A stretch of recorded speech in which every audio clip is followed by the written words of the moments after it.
धन्यवाद। सर्वप्रथम मैं लेट क्यों हुआ इसका मैं कारण जरूर बताना चाहूँगा, क्योंकि आप लोगों ने बहुत देर से मेरा इंतज़ार किया। आज पब्लिक बहुत ज़्यादा आ गई थी ऑफिस में और बहुत दूर दूर से लोग आ जाते हैं, तो बड़ा तकलीफ होती है कि बगैर सुने उनको जाने में, इसलिए थोड़ा मुझे विलम्ब हो गया आने से। और बहुत बहुत धन्यवाद, आप लोगों ने मेरा वेट किया। मुझे 2 बजे के पहले आना था, मैं 2 बजे के बाद आया, लेकिन अगेन बहुत बहुत धन्यवाद। मंच पर विराजमान अति आदरणीय और इस रमा जैन कन्या महाविद्यालय के संरक्षक डॉक्टर राखी अग्रवाल और सम्मानित समाज सेविकाएं, मेरे साथी अधिकारीगण, इस महाविद्यालय के आचार्य और आचार्याएं और छात्र, ये जो मिशन शक्ति का है, इसके तहत हम लोग अलग अलग कॉलेजेस में जाके इस तरह का हम लोग आयोजन कर रहे हैं। ये सब आपके लिए, ये सभी आयोजन आपको समर्पित हैं और इस आयोजनों में जो भी बातें आपको बताई जाती हैं, उन बातों को गंभीरता से लेना है और उन बातों से सीखनी है जो आपको योजनाओं के बारे में बताई जाती है, जो आपको पुलिस की स्कीम्स, चाहे वो यूपी 112 हो, इमरजेंसी रिस्पॉन्स सिस्टम है, कि जब भी आपको किसी भी आकस्मिकता में पुलिस की आवश्यकता पड़े तत्काल आप 112 में। आपको कभी कोई परेशान कर रहा है, स्टॉप कर रहा है, आप 10-90 में लगे, तो ये आपकी डेडिकेटेड है। किसी बच्चे के साथ कुछ गलत हो रहा है तो 98 में लगे। फिर हमारे अधिकारियों के मेरे सीधी तो सबको उपलब्ध नहीं, मेरा सीधी 94 40 214 0214 94 40 0214 और समस्त अधिकारियों के जो नंबर है, जो सीधी नंबर, जो सरकारी नंबर है, वो सभी जो बैनर्स लगे हुए हम लोगों ने लगवाए, वहाँ पे आपको मिल जाएंगे। उनको नंबर को सेव करिए और जब भी कभी पुलिस की आवश्यकता हो उन नंबर का इस्तेमाल करिए। बहुत बातें हो जाती हैं, हम लड़कियों के बारे में बहुत बातें कहते हैं और एक जो जिम्मेदारी होती है किसी महिला की, चाहे वो लड़की के रूप में हो, चाहे वो पत्नी के रूप में हो, चाहे वो माँ के रूप में, बहुत बड़ी जिम्मेदारी। मुझे नहीं लगता कि बहुत लोगों ने मदर इंडिया मूवी देखी होगी। देखी है किसी ने?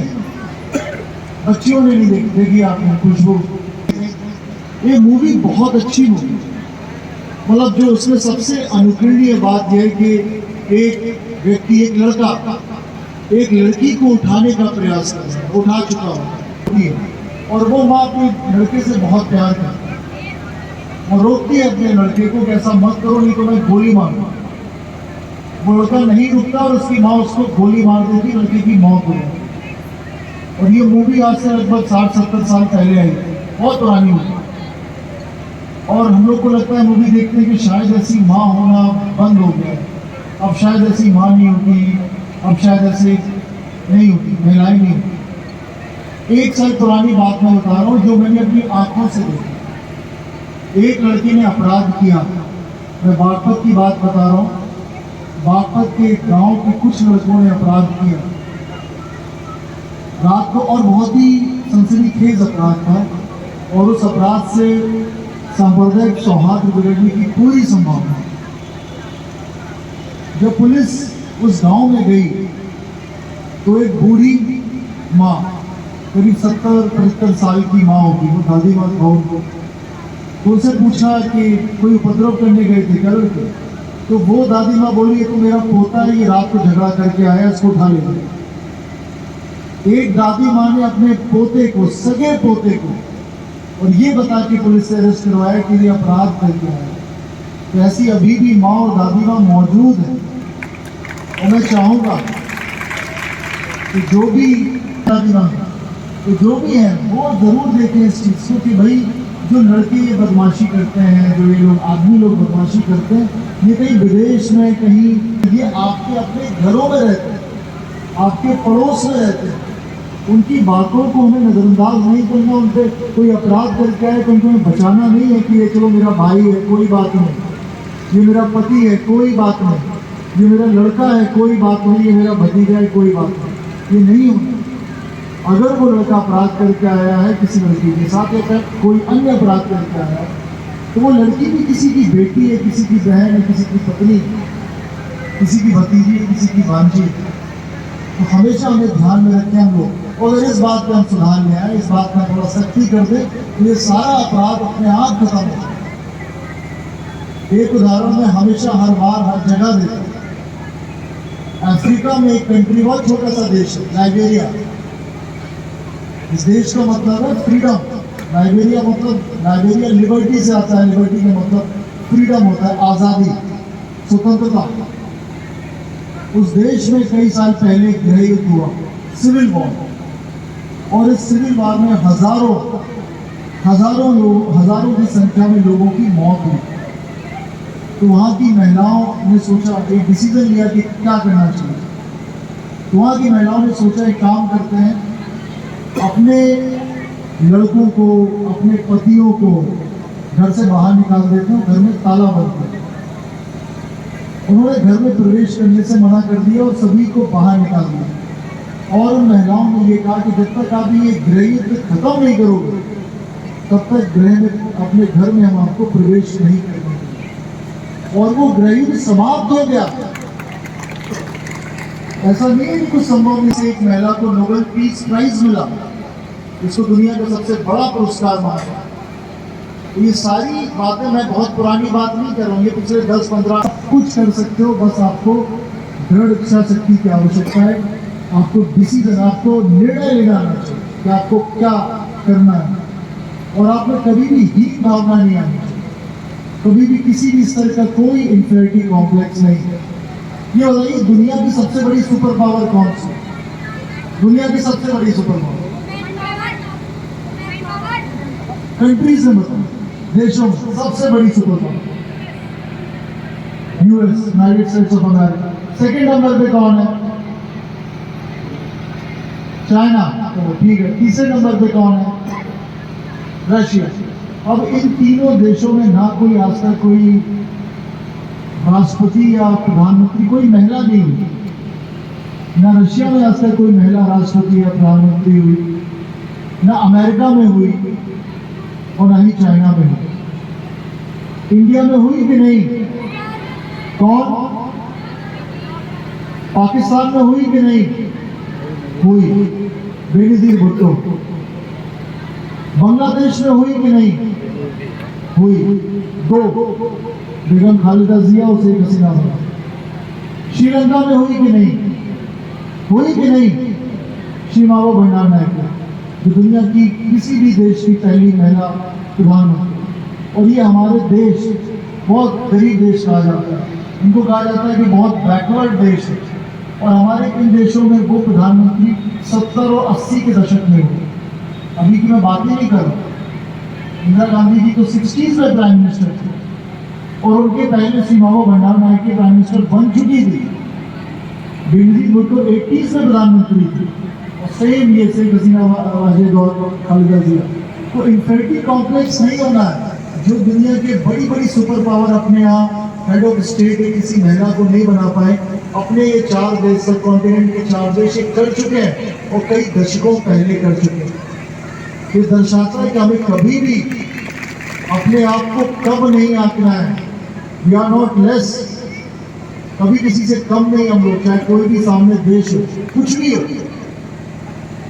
हमारा चंद्रयान आप सबने देखा होगा, हमने देखा होगा। अब चंद्रयान की शुरुआत बहुत हम्बल शुरुआत है। अब हम लोग कहते हैं कि चलो स्कूल नहीं जाएंगे, बरसात हो गई, या बहुत गर्मी पड़ गई तो स्कूल में छुट्टियां हो जाती हैं, बरसात हो जाती है स्कूल में छुट्टियां हो जाती हैं, ठंड पड़ जाती है स्कूल में छुट्टियां हो जाती हैं। हमें इन सबसे डरना नहीं चाहिए। जब पहला सैटेलाइट लॉन्च हुआ था, पहला रॉकेट लॉन्च हुआ था, विक्रम साराभाई स्पेस सेंटर, एक जगह है केरला में, तुम्बा, त्रिवेंद्रम के पास है, जो केरला की कैपिटल है, उसके पास एक छोटी सी जगह है तुम्बा। तुम्बा में जब पहला रॉकेट लॉन्च हो रहा था, तो वो रॉकेट एक साइकिल के पीछे बांध के लाए। आपने वो फोटो देखी है? अगर वो साइंटिस्ट कहते हैं अरे हमारे पास तो पैसा नहीं है, हमारे पास तो कार नहीं है, हम नहीं लॉन्च करेंगे, तो क्या इंडिया को चंद्रयान मिलता? नहीं। और उस समय उस दौरान डॉक्टर कलाम साहब भी, उनकी भी फोटो है, बहुत छोटे से काम करके इतने ऊपर तक पहुंचे भारत के राष्ट्रपति बने, वो भी वहाँ कार्यरत है। तो बहुत छोटी से शुरुआत हुई इंडिया की और कहाँ हम लोग पहुँच गए, हम लोग चांद पर पहुँच गए। तो कभी भी किसी भी स्तर पे हम लोगों को ये नहीं होना चाहिए कि हम ये नहीं कर सकते, हम कि हमारे अंदर जरा सी भी कोई कमजोरी या हीन भावना बिल्कुल नहीं होनी। वी कैन डू एनीथिंग, जो हम सोच सकते हैं वो हम कर सकते हैं, इसलिए अपनी सोच बढ़ाइए। हमेशा ना मैम हमारे मेंटल ब्लॉक में है कि हम लोग सोचते नहीं हो, पहले समझ लेते हैं कि हमसे नहीं हो पाएगा।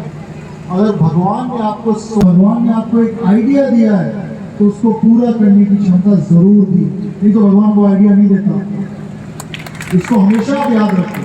और अगर आप उस आइडिया को पूरा नहीं कर रहे हो तो आप अपने साथ अन्याय कर रहे हो। उस आइडिया को पूरा करिए और जीतो, मेहनत करिए। उस मेहनत में कभी कोई कमी नहीं होनी चाहिए, किसी भी स्तर पे कोई कमी नहीं होनी चाहिए। जीतो, मेहनत करिए और हमेशा हर जो भी आप रास्ता अपनाओ, कोई भी फील्ड अपनाओ। अभी आप लोगों ने एक वीडियो देखा होगा पारुल चौधरी का, देखा कि नहीं देखा? किसी ने देखना जाके YouTube पे पड़ा हुआ है, सोशल मीडिया पे बहुत वायरल हो रहा है। एक मेरठ की एथलीट है, एशियाड में जिसको गोल्ड मेडल है, और उसका जो वीडियो देखोगे तो आपको पता चलेगा कि बहुत पीछे थी। शी वॉज वे बिहाइंड, जो नंबर 1 थी उससे करीब वो बहुत पीछे चल रही थी। और आखिरी 10-15 सेकंड वो जिस तरह दौड़ी है, तो उसको दौड़ के आपको लगेगा किस तरह दौड़ी है, सब कुछ भूल भाल के दौड़ी और उसको गोल्ड मेडल मिला। आप वो वीडियो पूरा देखेंगे तो आपको लगेगा इसको तो गोल्ड मिल ही नहीं सकता, बहुत पीछे। तो बोल आइए जुझारू पर। अब इंडिया नंबर 2 नहीं होना चाहिए, हमेशा नंबर 1 होना चाहिए। अब हमें सिल्वर मेडल नहीं, गोल्ड चाहिए, और वो गोल्ड हमें हर फील्ड में चाहिए, हर फील्ड, चाहे वो पढ़ाई हो, चाहे वो स्पोर्ट्स हो, चाहे वो साइंस हो, चाहे वो मेडिकल हो, चाहे वो जर्नलिज्म हो, कुछ भी हो।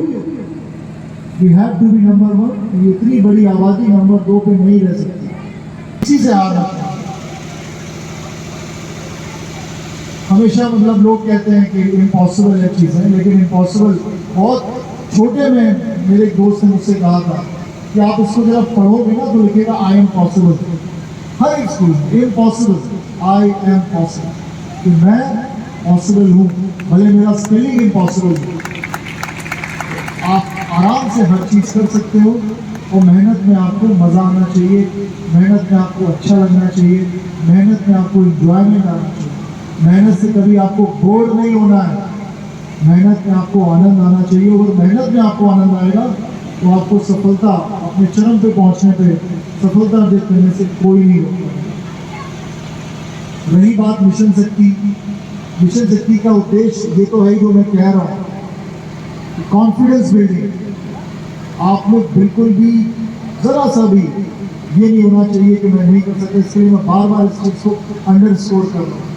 सेकेंड बात आती है आपके साथ और आपके लिए एक सुरक्षित वातावरण, जिसमें आप ये सारे जो मैंने आपको बताई हैं बातें, और जो आपके ड्रीम्स हैं, जो आपके स्वप्न हैं, उनको आप पूरा कर सकें, उसके लिए एक सुरक्षित वातावरण होना ज़रूरी है। चाहे वो स्कूल हो, चाहे वो स्कूल बस हो, चाहे वो कोई भी पब्लिक ट्रांसपोर्ट हो, चाहे वो सड़क हो जो आपके घर तक जाती हो, चाहे वो कोई धार्मिक स्थल हो जहाँ पे आप जाते हो, और चाहे वो आपका घर हो, चाहे मोहल्ला हो, वहाँ हर एक जगह एक सुरक्षित वातावरण। कोई आपसे बदतमीजी ना करे, कोई आपसे छेड़छाड़ ना कर सके, कोई आपसे अभद्र व्यवहार ना कर सके, वो देना पुलिस और समाज दोनों का कर्तव्य। पुलिस का कर्तव्य इसलिए क्योंकि पुलिस हमें हमेशा विजिबल रहना है। स्कूल में कोई बात होती है, तत्काल हमारी जो टीम्स आती हैं, चाहे वो एंटी रोमियो की टीम हो, और चाहे हमारी महिला बीट अधिकारी हो, और चाहे हमारे अन्य अधिकारी हो, उनको आप तत्काल बातें बताएं। बिल्कुल चुप नहीं रहना, चुप नहीं रहना, चुप्पी तोड़नी। क्योंकि अगर आप चुप रहोगे, उसकी बातें आप सुनोगे, तो वो किसी और लड़की के साथ वो बातें करेंगे, तो वो बातें बर्दाश्त नहीं करनी है। कोई भी अगर आपसे गलत बात करे, अभद्र व्यवहार करे, छेड़छाड़ करे, स्टॉकिंग करे, तत्काल पुलिस को आप बात बताएं, जिससे हम उस पर एक्शन ले सकें। वो चाहे ये स्कूल के अंदर हो या स्कूल के बाहर हो, चाहे घर के अंदर हो, चाहे घर के बाहर हो, जो बच्चियों के साथ, महिलाओं के साथ अवैध व्यवहार करते हैं, छेड़छाड़ करते हैं, दुष्कर्म करते हैं, उसमें अधिकांश लोग उनके परिचित होते हैं, या तो उनके दोस्त होते हैं, या उनके मोहल्ले के लोग होते हैं, या उनके परिवार के लोग होते हैं, या स्कूल के लोग होते हैं, और बाहरी लोग बहुत कम होते हैं जो इस तरह की बातें होती हैं। तो बिल्कुल दबना नहीं उनसे, इस दबाव में नहीं आना है कि चलो मेरी बदनामी हो जाएगी। बदनामी आपकी नहीं होगी, बदनामी उस व्यक्ति की होगी जो आपके साथ गलत कार्य करेगा। तो ये सोच बदलिए कि अक्सर हमको बताया जाता है कि पुलिस के पास जाएंगे, मीडिया में जाएगा तो मेरी बदनामी होगी। जब आपकी कोई गलती नहीं है तो फिर बदनामी आप करते हैं। बदनामी उसकी होनी चाहिए जिसकी गलती है, जिसने अपराध किया। तो बेहिचक पुलिस के पास आइए, अपने घर वालों को बताइए और ये सारी बातें बताइए, जिससे कि एक सुरक्षित वातावरण आप सबको मिले। आप एक चुप्पी तोड़ोगे तो कई बच्चियों को हम बचा सकते हैं, क्योंकि अपराधी ये फिर देखता नहीं कि कौन किसकी बहन है क्या है। ऐसे ऐसे जघन्य अपराध हुए हैं जिन्होंने सगे रिश्तों को तार-तार किया, सगे रिश्तों को, बहनों भाइयों के रिश्ते को, माँ बेटे के रिश्ते को, बहुत सारे उदाहरण हैं। तो ऐसे रिश्ते होते हैं, आपको चुप नहीं रहना, आपको तत्काल उसके बारे में बताना, चाहे कुछ भी हो। अभी ये नजीबाबाद का ही केस था कुछ साल पहले, और पुलिस कैसे प्रयासरत है मैं आपको बता रहा हूँ। पहला है कि आप जब शिकायत करोगे तो एक FIR हम लोग दर्ज करेंगे, मुकदमे दर्ज करेंगे, उसकी विवेचना, और विवेचना के पश्चात कोर्ट में उसकी अच्छी पैरवी, जिससे कि हम लोग उसको सजा दें। इसी मुरादाबाद का इसी नजीबाबाद का एक केस है, यहाँ पे कुछ साल पहले शायद 2015 या 16 में माँ और बेटी दोनों की जगह में हत्या कर दी थी एक व्यक्ति। जो लोग उस घटना को याद कर रहे होंगे, जो थोड़ी उम्र में होंगे सीनियर, उनको पता होगा। उस व्यक्ति को पिछले हफ्ते मृत्यु दंड दिया गया, फांसी की सजा हुई। वो इसलिए हो पाई क्योंकि जो वो परिवार था और जो गवाह थे उन्होंने बिना डरे गवाही दी। साथ ही साथ तमाम जो केसेस हुए हैं, चाहे वो पॉक्सो के केसेस हों और चाहे वो अन्य महिला संबंधी अपराध के केसेस हों, उसमें 1 दर्जन के लगभग हम लोगों ने उम्र कैद की सजा सुनी, कोर्ट में सजा दी है पिछले 2 महीनों में हुई। तो बस आप साथ दीजिए, बिल्कुल मत डरें, समझौता मत करिए अगर कोई आपका उत्पीड़न कर रहा है। कई बार लोग आपको डरा देते हैं, घर वाले भी डरा देते हैं कि शादी होनी है, ये होना है, वो होना है, तो क्या पुलिस में जाना है, ये सब मत करिए। पुलिस में जाइए जिससे कि हम उसको खंडित कर सकें और आपको न्याय मिल सके। साथ ही साथ इसमें बहुत सारी हमारी योजनाएं हैं, एज बाई लॉ और by the government. Acid attack के जो विक्टिम्स होते हैं, जिन पे कोई अगर तेजाब फेंकता है तो उसको रानी लक्ष्मीबाई योजना के तहत उसको कंपनसेट किया जाता है। सजा तो मिलती है, इसके साथ ही फाइनेंशियली कंपनसेशन मिलता है, फाइनेंशियल कंपनसेशन। तो इसको याद रखिए। आपको SC/ST एक्ट की कंपनसेशन तो पता ही होगी, इसके साथ ये जो कंपनसेशन, उसी के साथ अन्य अपराध होते हैं, पॉक्सो, बच्चियों के साथ अपराध होते हैं, उसमें भी कंपनसेशन गवर्नमेंट देती है। तो बेहिचक आइए और शिकायतें दर्ज कराइए। मैं आपको आश्वस्त करता हूँ कि आपकी शिकायतों को बहुत ही गंभीरता से लिया जाएगा और उसमें कठोर दंडात्मक कार्रवाई जो भी कानून मुझे अलाउ करता है, पुलिस को अलाउ करता है, वो हम करेंगे। और इस भारी संख्या में यहाँ आने के लिए आप सभी को ढेरों धन्यवाद, मेरे हृदय की गहराइयों से बहुत बहुत धन्यवाद आप सभी को। और आप सभी को बहुत बहुत शुभकामनाएं। जो भी आप फील्ड चुनो, जो भी क्षेत्र चुनो, उसमें एकदम टॉप पे जाइए, एकदम चरम पे जाइए और उसके नीचे बिल्कुल भी संतोष मत करिएगा।